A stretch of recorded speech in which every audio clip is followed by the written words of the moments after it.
सनातन संस्कृति के बलबूते पर ये अलग अलग प्रकार की धाराओं से जीवन की महत्ता को स्थापित करने की जो धारा देखती है, वो सच्चे अर्थों में हमको अपने जीव मात्र से जोड़ती। इसीलिए तो कहा गया अहिंसा परमो धर्म। दुनिया के इस हलाल भरे माहौल में आज कोई मार्ग दिखाता है तो हमारे अपने गुरुवर हमारा ये मार्ग अपना मार्ग दिखाता है। जब हम प्रकृति से जुड़ते हैं, जब हम जीव मात्र से जुड़ते हैं, आप अंदाज लगा लो इस बात का, हमारे सामने घटने वाली घटनाओं का एहसास करो।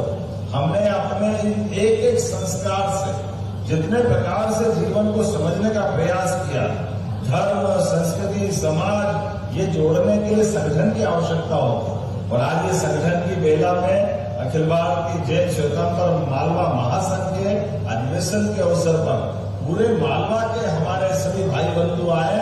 मैं आप सबको प्रणाम करता, आपका अभिनंदन करता। जब कोई अधिवेशन होता है किसी संगठन का, तो संगठन के बलबूते पर उसके अपने दायरे भी होते हैं, उसका अपना उद्देश्य भी होता है। और उद्देश्य में अगर हम अपने मन की भावना को और भगवान के आशीर्वाद दोनों पाना चाहें, इस सभागार में दोनों मौजूद है। मैं आपके माध्यम से भगवान को भी प्रणाम करता हूँ और अपने आत्मा में विराजे परमात्मा को भी नमस्कार करता हूँ। ये संस्कार हमको सुकर्म सिखाते हैं, ये संस्कार हमको सद्मार्ग सिखाते हैं, सदिच्छाओं से समाज के कल्याण की भावना लाते हैं। और इसी आधार पर जब मैं आपसे बात करता हूँ सरकार के मुखिया होने के नाते, महाराज पद तो वास्तव में आप ही ने बताया कि पद तो आते और चले जाते। हमारे लिए तो प्रत्येक व्यक्ति के साथ जन्म और मृत्यु की कोई बात करता है, हम जन्म की बात कहाँ समझेंगे, जन्मदिन की बधाई कहाँ देंगे। अरे एक सांस से जन्म आता, दूसरी सांस से जाता है। अगर सांस रुक गई तो हो गया जन्मदिन पूरा, अभियान खत्म, कहाँ बचा, किसने देखा। एक दिन के 21,500 सांस से साथ हमारा अपना जन्म होता है। तो जन्म के साथ हमारी ये जो यात्रा है, इस यात्रा के भरोसे से हमने सरकार की भूमिका भले अदा कर ली, लेकिन सरकार के माध्यम से वो संस्कार देने का प्रयास भी कर रहे हैं, जिसके बलबूते पर शपथ ग्रहण करते हैं। शपथ का अर्थ केवल दिखावा नहीं, इस पर जीने की आवश्यकता है। मुझे इस बात की प्रसन्नता है, दुनिया के सबसे बड़े लोकतंत्र में आज का समय यह हमारे लिए वाकई वो समय है जिसके लिए दुनिया भारत की तरफ देख रही। और हमारे गणतंत्र में सबसे बड़े नायक यशस्वी प्रधानमंत्री का जोरदार अभिनंदन करें, जिनके सुशासन के भरोसे अब हमको ये बोलने की जरूरत नहीं पड़ती है। वो घोष वाक्य जिनके भरोसे से अपने महाराज ने, हमारे जैन समाज ने हमारे सारे मार्गों से निकल करके, जैसे अलग अलग हिमालय से नदियां अलग अलग प्रकार से यात्रा करती, लेकिन अंततः महासागर में विलीन हो जाती। कई बार नदियों को घमंड हो जाता है कि वो अपनी विशाल जलराशि लेके जा रही है, वो इटलाती, बल खाती, अलग अलग प्रकार से पहुंचती हुई नदियों का अहंकार महासागर के तट पे आके चूर हो जाता है।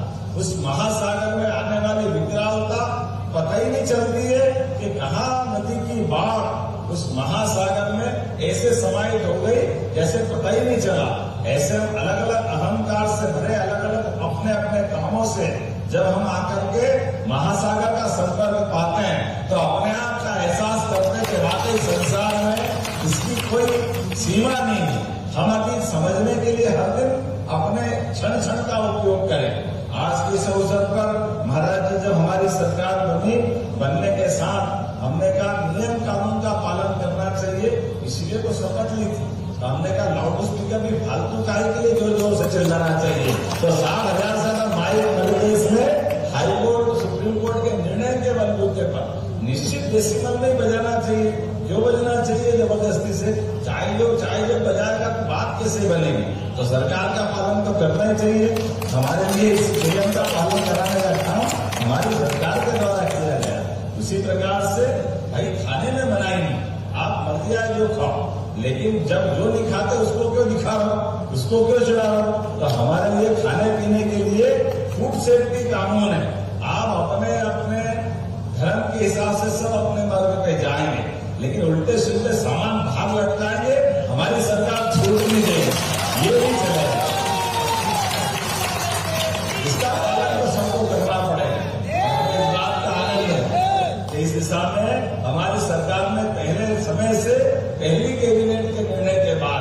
इसी दिशा में कदम बढ़ाया और ऐसे एक नहीं कई सारे निर्णय।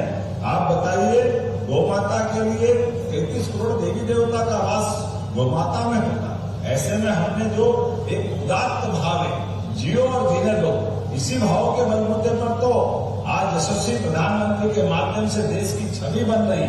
हमारे लिए दुनिया के सारे देशों के सामने भारत का मूल दर्शन प्रकटीकरण का ये सही समय है। महाराज जी, हमने गौशालाओं को भी एक तरह से पालन करने के लिए, व्यवस्थाओं के लिए 20 रुपया प्रति गौमाता का पहले अनुदान देता था, उसको 40 रुपया प्रति गौमाता की दृष्टि से सरकार के माध्यम से अनुदान देना प्रारंभ किया।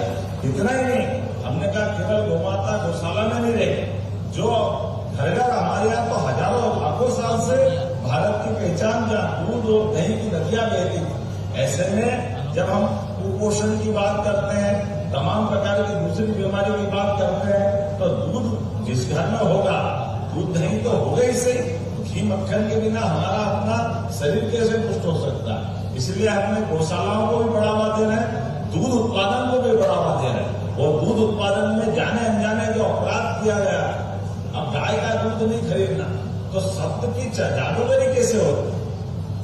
दूध का फेट इतना कर दो कि वो भैंस से कम में बात नहीं बने, तो घर घर गाय का और दूध का उत्पादन खत्म करने का षड्यंत्र चलाया गया।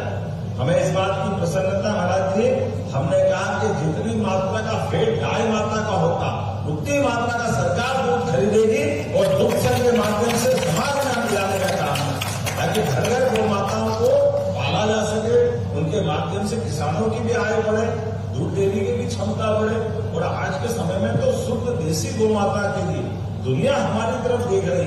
भारत की एक एक चीज को इस प्रकार से जाना जा रहा है। जब मैंने आपसे बात कही तो ऐसे में स्वदेशी की बात, आत्मनिर्भरता की बात, और हमारे यहाँ तो ये अपने समाज का इससे बड़ा पहचान क्या है